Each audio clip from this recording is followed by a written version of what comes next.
Hello friends, welcome to language facts. तो आज हम लेक्चर कंटिन्यू कर रहे हैं फिर से। तो आज हम पढ़ेंगे void data type.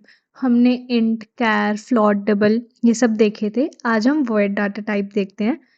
Void is an empty data type that has no value. There this can be use in functions and pointer. Void में क्या होता है, जैसे हमने बताया था इंट में हमें रिटर्न टाइप देनी होती है। जैसे कि इंट के लिए 1 रिटर्न टाइप देनी होती है, ऐसे ही वॉइड को हमें कोई रिटर्न नहीं देनी होती वैल्यू, और ये एम्प्टी डाटा टाइप है जहाँ हमें कुछ भी रिटर्न नहीं करना होता। वहाँ हम वॉइड यूज़ करते हैं। हमें फंक्शंस वगैरह में जब हम यूज़ करेंगे इसको, तब हम और अच्छे से समझेंगे कि हमें क्या रिटर्न करना होता है, क्या नहीं। तो हम किस टाइम वॉइड लगाएंगे, किस टाइम इंट या कुछ और लगाएंगे, तब समझ में आएगा आप लोगों को अच्छे से। देन आगे हम पढ़ते हैं enum. An enum is a keyword. It is a user defined data type. User defined मतलब यूजर हुए हम, यूजर डिफाइंड मतलब जो हम खुद से बना रहे हैं। इनम एक कीवर्ड हम यूज करते हैं जो कि एक यूजर डिफाइंड डाटा टाइप है. All the properties of integers are applied on enumeration data type. So size of the enumerator data type is 2 byte. ये मतलब इनम एक इंटीजर की तरह है. इंटीजर प्री डिफाइंड था, बस ये यूजर डिफाइंड है. इसकी सारी प्रॉपर्टीज, सारी सब चीज इंटीजर की तरह है. It is used for creating an user defined data type of integer. Using enum we can create sequence of integer constant value.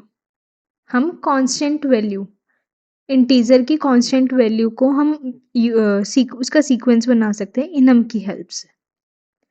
Okay, अब सिंटेक्स क्या हुआ? Enum, tag name and values.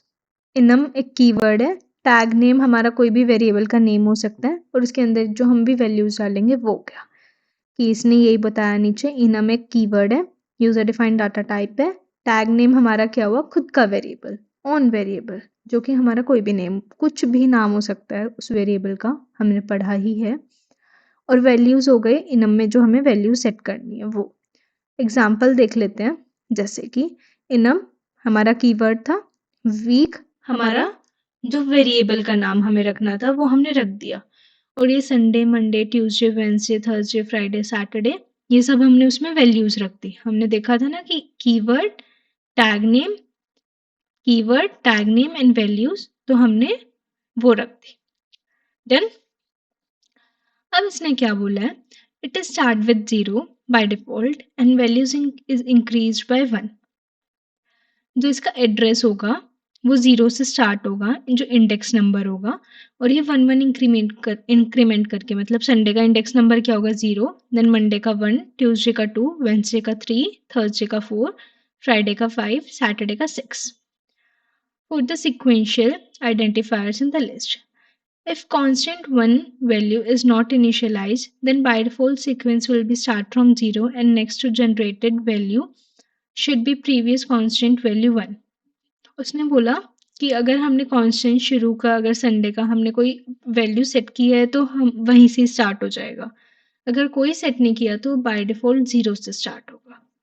Then okay, programme हम देख लेते हैं. ये इतना important नहीं है सच कि बहुत ज़्यादा इम्पॉर्टेंट है. हमारे इम्पॉर्टेंट एरेज हैं, स्ट्रक्चर, यूनियन, पॉइंटर, फंक्शंस, ये सब ज़्यादा इम्पॉर्टेंट है. ये हमें ये है कि बस हमें पता होना चाहिए कि इनम है क्या एंड वो सब. ये नहीं है कि बिल्कुल हम ब्लैंक हो उस चीज़ के बारे में. वो होता है.